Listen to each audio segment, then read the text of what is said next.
Go. So after a couple of kegs of beer, we're ready to start rolling. No, seriously. We've got a 22-inch rotary here. This is just a wee quick video just to show you what to do when it turns up in the box. It'll be come up basically 4 parts: handle, hose and the rotary. So,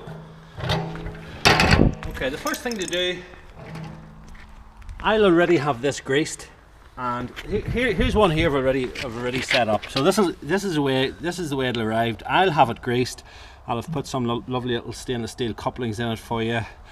I'll have set the nozzles all correctly for you to suit your machine. Then it's a matter of clicking the fork, the Y shape, into 2 brackets, put the pin through, put your little thing on, put your little key ring attachment on, put this together straight through the hole like so, put this on like this, and it's just a matter of clicking this onto that. And then you'll need an adjustable wrench just to tighten that on. That's a compression joint now. You won't need PTFE tape or plumber's tape for that. So just give that a little nip up, like so.